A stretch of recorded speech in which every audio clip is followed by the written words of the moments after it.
যেই ওমর কালেমা পড়ে এত দামি,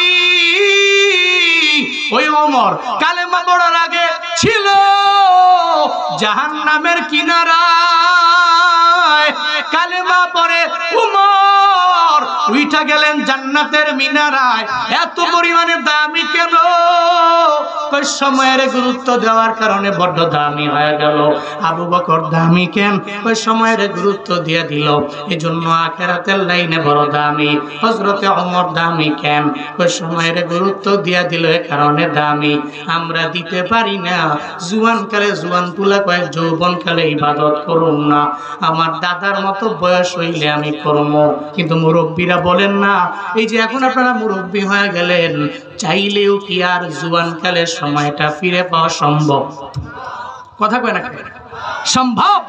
যারা মুরব্বী হয়ে গেছে উনি যদি মসজিদের কিনারায় গিয়ে সারা দিন রাত লাগায়া রবের দরবারে কান্দে, আল্লাহ লাইতা শাবাবা ইয়াউদ, যদি খালি জুয়ান কালটা আবার ফিরাইতো, তাহলে নামাজ রোজা পইরা টাল দিয়ে লইতাম, এটাই কইতো। কিন্তু বুড়ায় যদি সারা দিন রাত লাগায়া 24 ঘন্টা তাহলে কান্দে, আল্লাহ তুমি আমার জুয়ান বানাও, তোমার জুয়ান কালের সময়টা আবার ফিরে দাও। আপনারা বলেন তো, ওই মুরব্বী কি আর জীবনে কোনোদিন তার যৌবন কাল থেকে ফিরে পাবে? পাবে? পাবে? এরপরেও যুবক কেন বুঝে না? মুরব্বী তো হয়ে গেল, উনি চাইলে আর জুয়ান হইতে পারবে না। তো যৌবন কালের এই সময়টাকে যদি গুরুত্ব দিয়ে ওই সময়টাকে ইবাদতের মাধ্যমে কাজে লাগানো যায়, তাহলে ফায়দা কি? বুড়া হয়ে গেলে আপনি অসুস্থতার কারণে, বার্ধক্যের কারণে আপনি শুয়ে রইলেন, ইচ্ছা করছেন নামাজে যাওয়ার জন্য, পারছেন না। মদিনাওয়ালা নবী কয়, ওই জুয়ান কালে যদি ব্যক্তিটা ইবাদতের মাধ্যমে সময় কাটায়, বৃদ্ধ হয়ে গেলে বার্ধক্যজনিত কারণে, অসুস্থতার কারণে উনি যেতে পারে না মসজিদে, উনি যেতে পারে না আমল করতে, শুয়ে রইছে, এরপরেও জুয়ান কালের ইবাদতের পাওয়ারে বৃদ্ধকালে শুয়ে রইছে, আমল নামে আল্লাহ সওয়াব দিয়ে দিবে। শুধুমাত্র সম্ভব জুয়ান কালের সময়টাকে ইবাদতের মাধ্যমে যদি কাটান, তাহলে পসিবল। যদি জুয়ান কালের সময়টাকে ইবাদতের মাধ্যমে না কাটান, তাহলে ইম্পসিবল। আপনি আপনার জুয়ান কালটাও হারাইলেন, বার্ধক্যে তো চাইলেও জুয়ান কালের মতো ইবাদত করা পসিবল হবে। এজন্য যৌবন কালের সময়টা গুরুত্ব দেওয়া লাগবে। এটাই ইবাদত করার মুখ্যম সময়। এই সময়টা আল্লাহকে খুব কাছে পাওয়া, খুব কাছে টেনে আনার এটা মুখ্যম সময়। জুয়ান কালের সময়টাকে ইবাদতের মাধ্যমে কাটাবো। আল্লাহ যুবক ভাইদেরকে সে তৌফিক দান করেন। সকলে পড়ি আমিন। আরো জোরে পড়েন আমিন। সময় আল্লাহ কসম কাটলেন। এরপরে আল্লাহ বলছেন, ইন্নাল ইনসানা লাফি খুসর। ইনসানের আলিফ লাম, আল ইনসানের আলিফ লাম, আলিফ লাম ইস্তিগরাফি। পৃথিবীতে এমন কোনো দল নাই, এমন কোনো জাত নাই, এমন কোনো ব্যক্তি নাই যে ইনসানের আলিফ লামের ইস্তিগরাফির মধ্যে ঢুকে নাই। সব ঢুকে গেছে। আল ইনসানের ভিতরে হযরত আবু বকর ঢুকে গেল, হযরত ওমর ঢুকে গেল, ওসমান ঢুকে গেল, আলী ঢুকে গেল, আবু জাহাল ঢুকে গেল, সব আল ইনসানের ভিতরে। তবে আল্লাহ কয়, এই যেই ব্যক্তিগুলো ইনসানরা ক্ষতিগ্রস্ত, এদের মাঝে লাভবান কারা? 3 নম্বর আয়াত আল্লাহ বলেন, ইল্লাল্লাযীনা আমানু ওয়া আমিলুস সলিহাত ওয়া তাওয়াসাউ বিল হাক্কি ওয়া তাওয়াসাউ বিস সাবর। চিল্লা জোরে পড়েন আল্লাহু আকবার।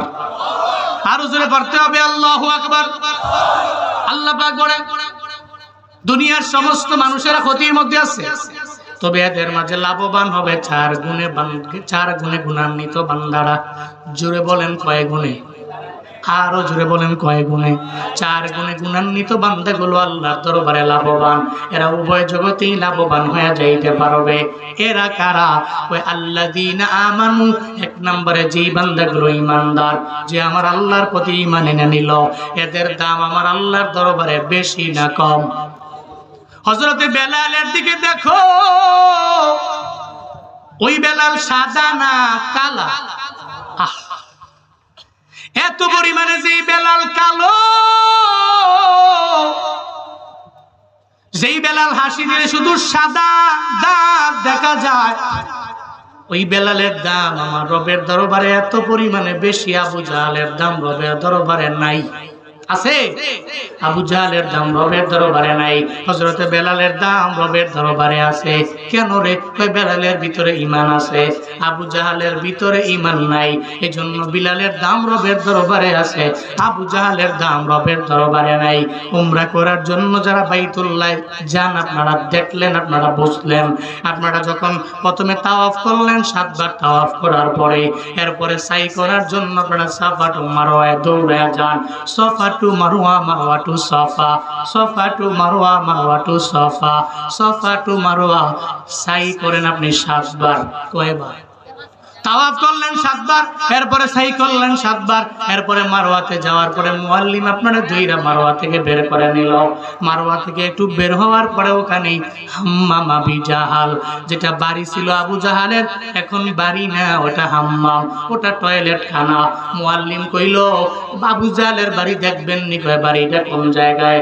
আপনি সামনে দাঁড়ায় আছেন তার বাড়ির, এখন এটা বাড়ি না, বরং এটা হাম্মাম। তখন মুআল্লিম বলল, সঙ্গে সঙ্গে হাজী সাহেব ওই হাম্মাম খানার মধ্যে ঢুইকা জরুরত সাইরা বের হয়। এরপরে মুআল্লিম কয়, একটু সামনে তাকায়া দেখেন। আপনাদের আমি বুঝাই, ওই যে সামনে যে রাস্তাটা দেখা যায়, মনে করেন ধরেন ওই জায়গায় মদিনাওয়ালা নবীর বাড়ি, আর এই জায়গায় সাপোজ আবু জাহালের বাড়ি। সঙ্গে সঙ্গে মুআল্লিম দেখায় ওই জায়গায় নবীর বাড়ি, এই জায়গায় আবু জাহালের বাড়ি। হাজী সাহেব মনে মনে চিন্তা ভাবনা করে, মদিনাওয়ালা নবীর বাড়ির অনেক দূরে আবু জাহালের বাড়ি না, এরপরেও আবু জাহাল ঈমান আনে না।